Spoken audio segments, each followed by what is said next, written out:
This is the final leg of our road trip in the UK. We will spend 2 nights in the charming Edinburgh, Scotland, and the final 3 nights in cosmopolitan London. In this mini travel vlog, which we will break into 2 videos, we will show you places we've been to in the 2 cities, partly serve as a mini travel guide and also sharing our sincere opinions of the differences between the 2.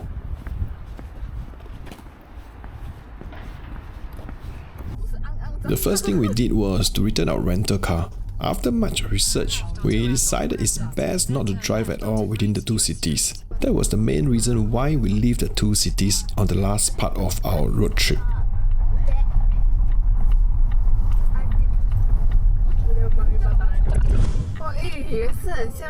And at this point, we do not really need our own transport, as we will just focus on exploring within the city.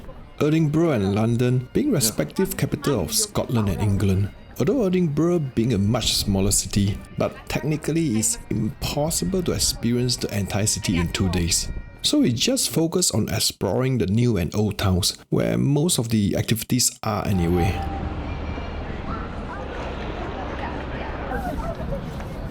The best way to see and feel the city is by foot, because everywhere and every corner you hit is just so charming. The entire place is so cinematic. The city is very walkable. We did not take any public transport at all.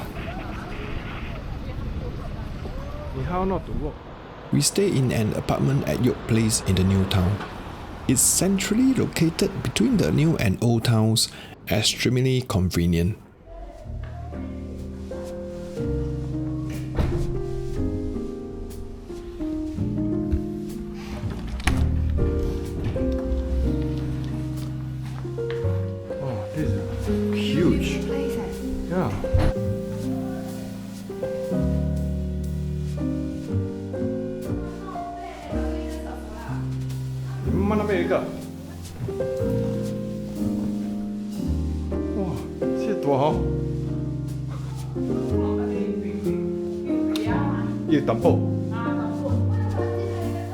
And I'm telling you, this place looks so grand that it makes me feel rich.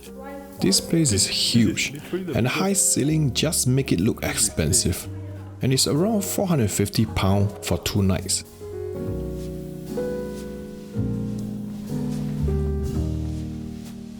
Right. This is a bit of a small room.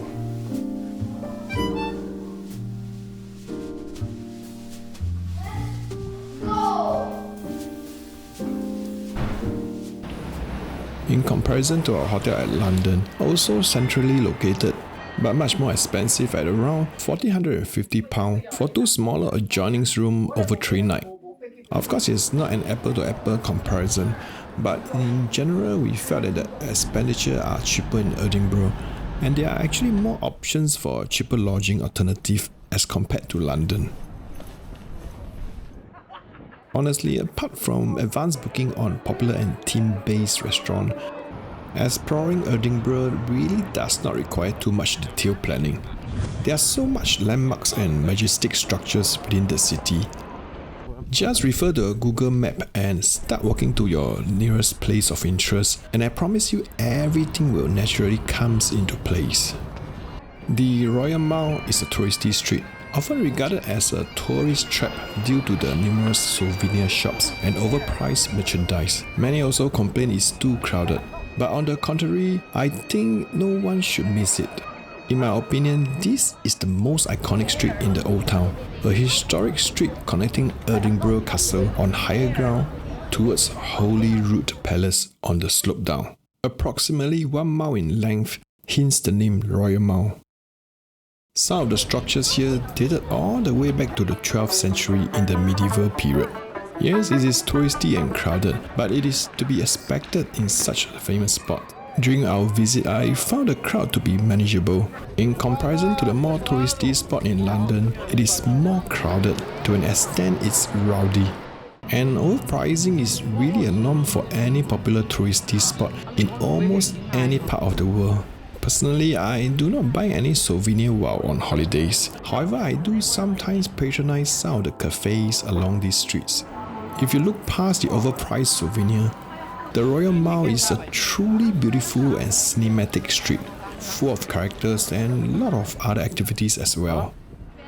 An example is Tronkert Market, right inside a historic church, believed to be built in the 15th century or maybe earlier.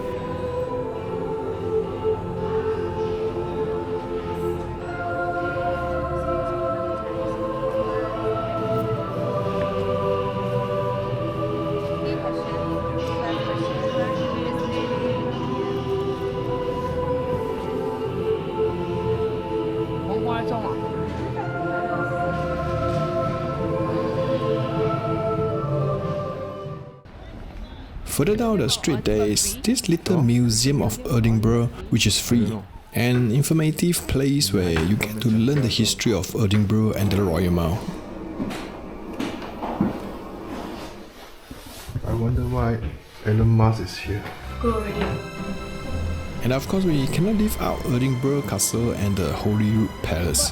The palace located at the lower end of Royal Mile, currently serving as the official residence for the British monarch, basically home for the English king or queen. And if you have enough time and energy to spare, you can attempt to climb Salisbury Crags. The walk begins across the road from Holyrood car park and should take you around 1 to 2 hours. You will be rewarded with views of several Edinburgh landmarks. Over at the other end on the high ground is Edinburgh Castle. This is really the most prominent landmark in the city. Situated on elevated ground, it's visibly stunning to have a castle right on top of the city.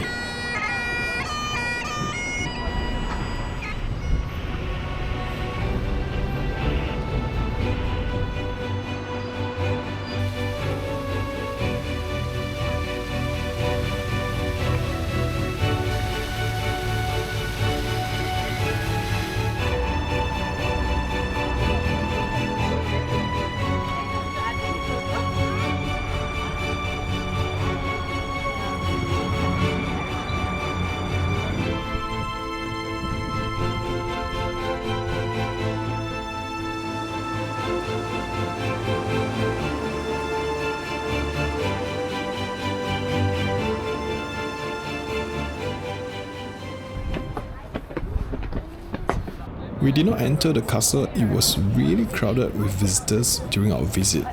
However, right outside the castle is already a good vantage point to see the entire city.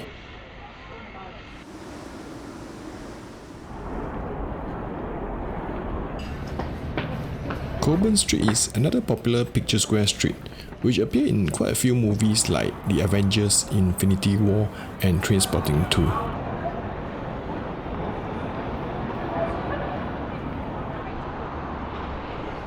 In all, it's really an enjoyable walk exploring the old and new towns. Walking on the main street or cutting through networks of smaller alley. Just take your time, have a break at the cafes by the street and enjoy the vibe of this mesmerizing historic wonderland.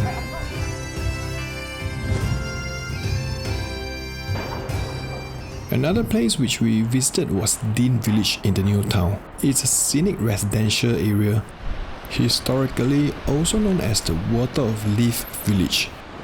The Water of Leith is Edinburgh main river. We went there in the morning to admire the village and also took a relaxing stroll along the river.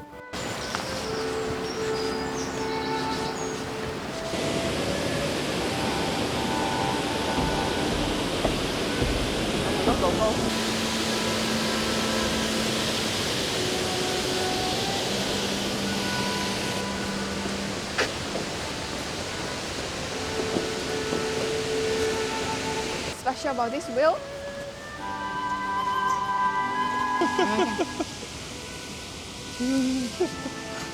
都没有要 imagine。I don't know， 还是它是躺着的这样，我不懂。I don't know， I just get。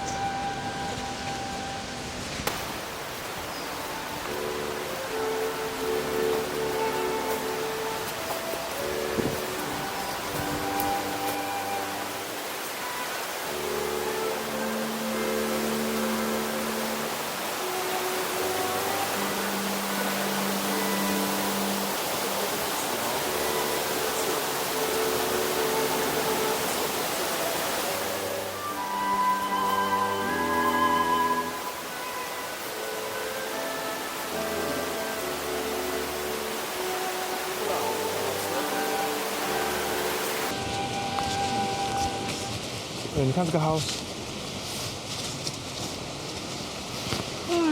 被人家 graffiti 了。这是什么 house？ 啊？这是什么 house？ Raven 这 Place。条路是什么 again 啊？不懂。 Miller's Road。 Dean's Village。Lee's Waterway。 Where are we going? I don't know. We're going nowhere. We're going nowhere.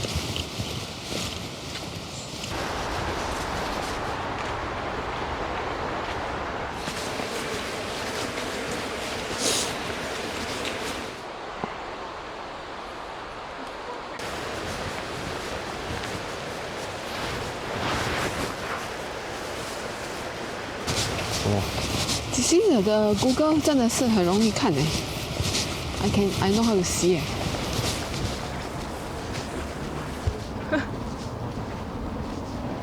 我可以进去厕所吗？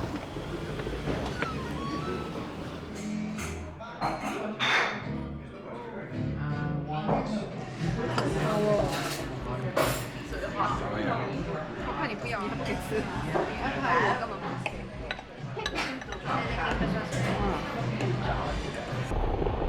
Another restaurant which I would highly recommend is Fishes in the City. The food here is fantastic. Though I would say the menu is on a pricier side, but it's totally worth it for the quality. Our impression of Edinburgh is awesome and memorable. In fact, I would say it's the city we enjoy the most in the UK. A historic city with a modern settings. A place clouded with tourists and yet managed to retain a relaxing vibe and a strong sense of culture. The Scottish are extremely helpful and friendly bunch of people, be it their service staff or acquaintance we met in the pubs.